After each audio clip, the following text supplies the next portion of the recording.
Hey, it's Dolphin here.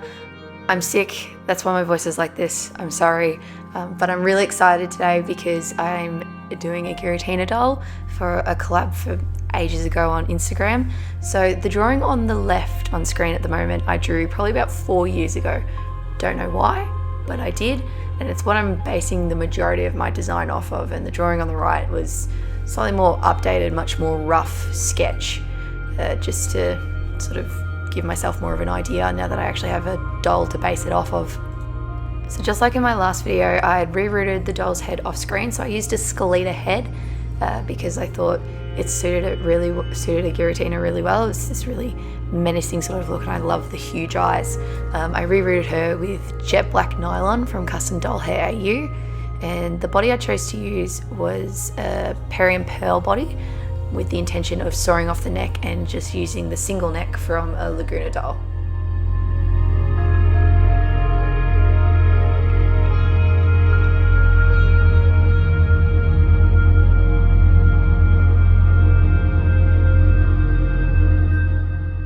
And with the necks all sawn off and the base is sort of sanded, I'm going to use epoxy sculpt to reattach the Laguna neck to the Peri and Pearl body. I didn't do anything before using the epoxy to attach the neck to the body. I probably should have, but I didn't, and it works out fine in the end because I end up using so much epoxy across the whole body that it's really stable, so it didn't end up being an issue. But in hindsight, I should have done it. And then onto the part of the doll that I was probably the most excited about was to do all the headgear. So I did this with epoxy sculpt. I wrapped the head and all of the hair in Glad wrap, because epoxy sculpt will, or plastic wrap, whatever you call it, wherever you are, epoxy sculpt will stick to it, but once it's set, it actually comes off really, really easy. So that's what I like to do when I'm molding something directly onto a doll like this. So here I'm just doing the absolute base shape, just to get the contour of the face underneath the wishbone, we'll call it that from now on because that's what it looks like, just so I know I have a perfect fit for the face. And I probably did 4, maybe 5 different passes with epoxy sculpt before I got this headpiece finished.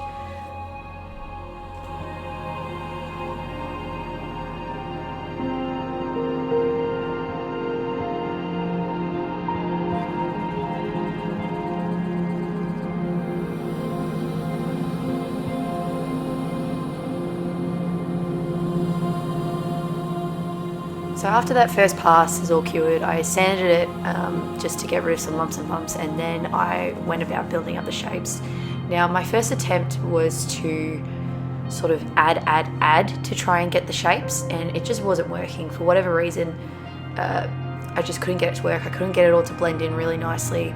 It was all just morphing and distorting, and I really, really didn't like it. So you see me sort of struggle trying to not have it look like it's lots of several pieces together. I just couldn't blend it. So I ended up scrapping it and starting all over again.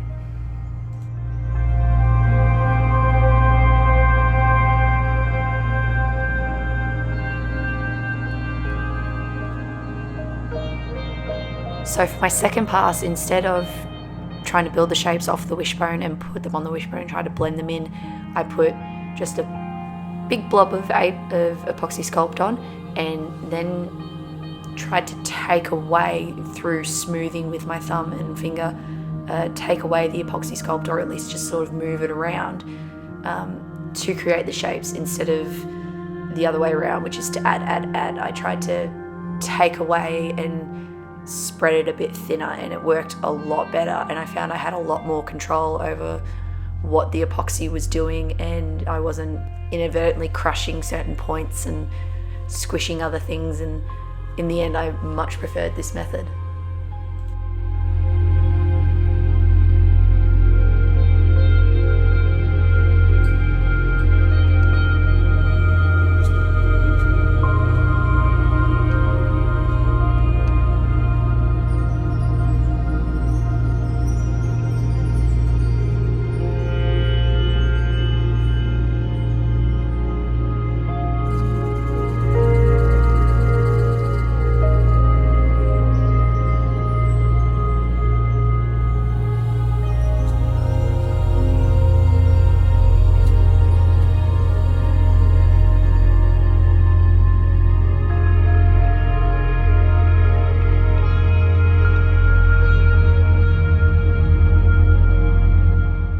And after finishing one side and letting it completely cure, I went about doing the other side. So if I did both sides at the same time, I would have just squished it and it just would have been way too difficult. And this way I have something to try and replicate on the other side. Initially I was going to go for a really symmetrical metal look because it sort of looks like a gold cage around Giratina's face, but I'm too lazy for that, to be perfectly frank. So I went more with the idea that the gold pieces all over Giratina were more akin to bone than they were metal, but they just happened to be gold because Giratina's a god. Why wouldn't he have gold bones? Whatever.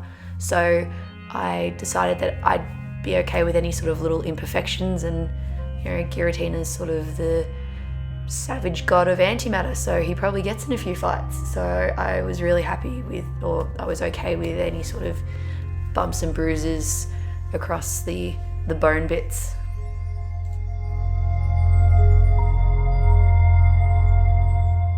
So I just decided to straighten up that point where the two sides of the metal cage meet, the wishbone, and I put a line in there because it's in the illustration, and all the metal's meant to be really beveled on Giratina's face cage, but because I'm going with bone more than I am metal, I didn't bother with it. So I just really wanted it to be a center focus of the face piece. And then because I'd taken the piece off the face and had added so much epoxy sculpt, it didn't fit the face how I wanted it anymore. So I needed to go into the inside and sand some of that epoxy sculpt away so it would sit a little bit better on the face.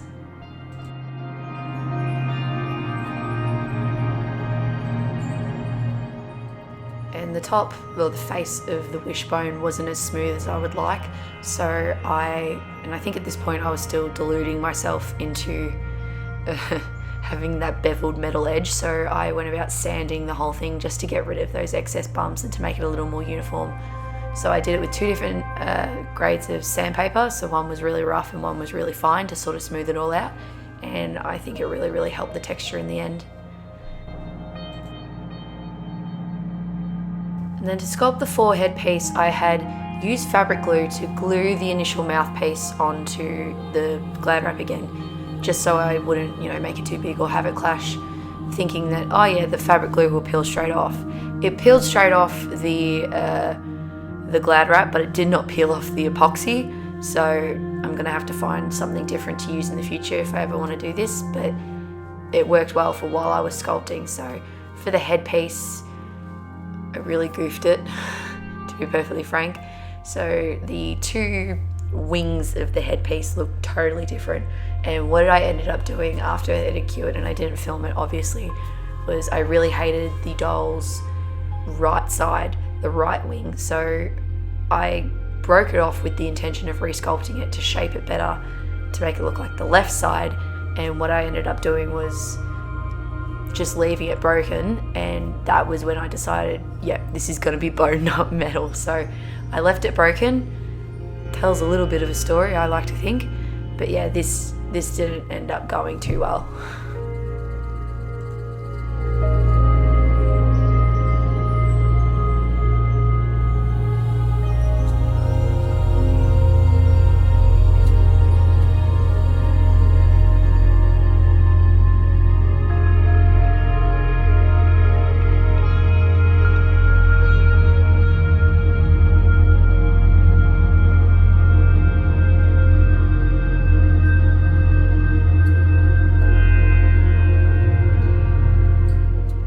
While I was waiting for the last headpiece to dry, I went about putting more epoxy sculpt on the body. So I gave her a uni boob because she's a snake, and I sort of smoothed out the body with epoxy sculpt, the belly with epoxy sculpt, because I wanted her to have a really smooth surface for all the black and red stripes. And I also didn't do it on camera, but I put epoxy sculpt all over the joints on the tail because I just didn't want it to be moving later on. And I also covered up where I'd cut off the fins and that sort of thing. But again, I didn't do it on camera. Don't ask me why. And then sanding, lots of sanding.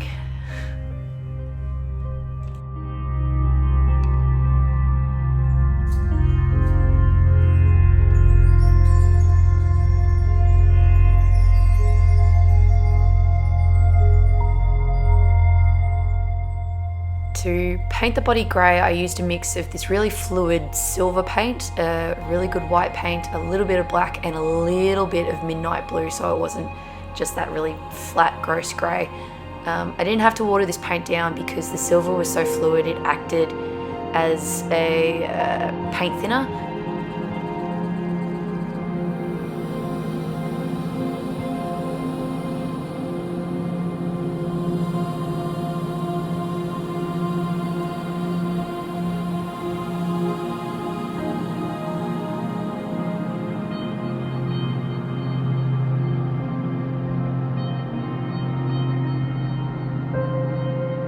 And I didn't film most of it because it's super boring, but for the headpieces I painted them gold.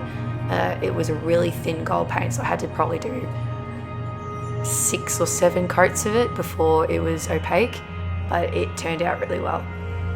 So I wanted those really straight lines for the stripes on Giratina's belly, so I decided to use masking tape to do that because I knew I was going to have to do a couple of layers of this red to get it that really dark colour that I wanted. And this worked for the most part. Some of the paint did leak underneath the masking tape, which was just sort of unavoidable because it's not a flat surface. And later on, some of the paint did peel up when I was peeling up the masking tape. This was my fault because I probably didn't leave the paint long enough to dry between layers before putting more masking tape down. But otherwise, this worked really well and I'm pretty happy with the result. I just had to clean up those couple of spots where the paint peeled off.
And lastly, the face up. This is a really boring face up, I'm sorry, but the first thing I had to do was just get some black pastel and make Giratina's face black, which was really easy because Scalita is an almost white face. And then I just had to make the eyes even blacker.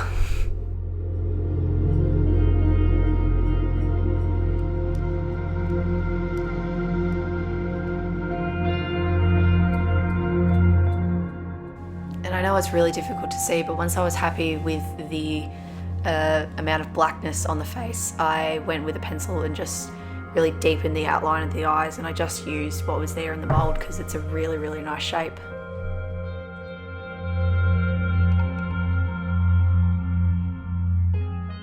And in Giratina's design, it's got these 2 lines coming down the face, so to translate these onto the doll, I just went from the tear duct to the top points of the lips and to the outer corners of the lips. And it was just a design feature that I thought helped have the face not be so flat because there's not a lot going on in this face up, unfortunately.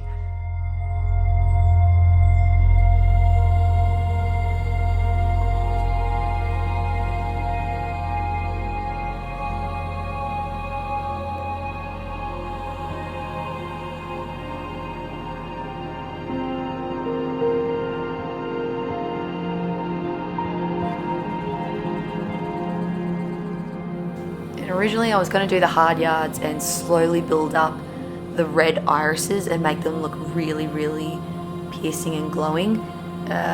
Because of a mixture of running out of time and just really couldn't be bothered, I decided to just fill in the whites of the eyes if you will, fill them in black, and then I would just ended up using paint to do the irises. And here I was still trying to kid myself that I was going to be able to build up enough red in the eyebrows for that gradient, and I think I gave up at some point because it wasn't working. But yeah, off camera I painted the eyes, and here I'm just putting in the irises. I don't know why I did it off camera, but I just dipped the end of my paintbrush in some red paint and just spotted them on.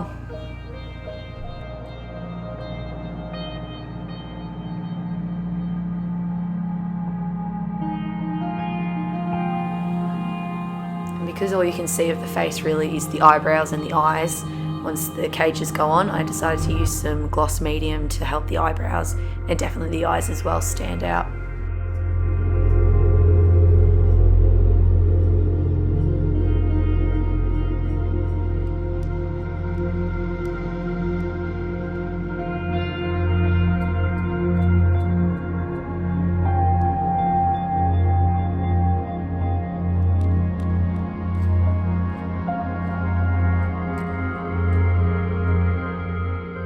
So for the forearms of this doll, I was just going to use a grey Creator Monster High forearm, but unfortunately they didn't fit into the peri-impel arms for whatever reason. So I had to use epoxy glue to put the arms in. I just had to be really careful about not getting any of the epoxy onto the joint, and I just had to do this for both of them, and it works fine. I can move the arms around and it's all good. And I didn't film it, but I also painted the ends of the forearms, and I painted the hands, which were Skeleta hands, gold, because it needed more gold in the overall colour palette. And the Skeleta hands didn't fit into the Monster High Creator Monster forearms, so I had to glue them in as well. And it all looks fine, and it all works fine, so I'm happy.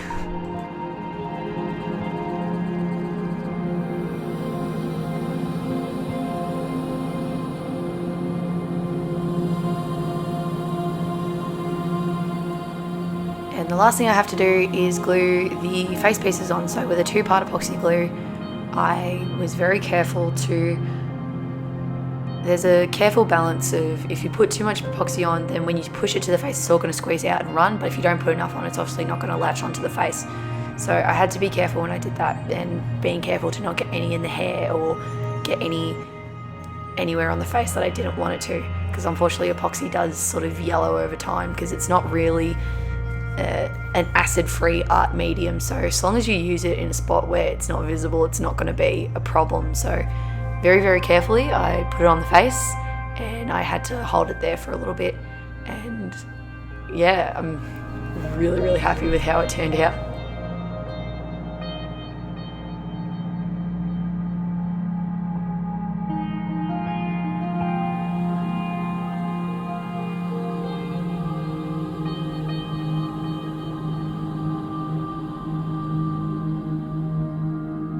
And that's it, she's done. I'm over the moon with how good she came out. Giratina is one of my favourite Pokemon, so I was really happy to get the chance to do this. And hopefully there's more photos over on Instagram, and I guess I'll see you guys next time. Thanks for checking it out.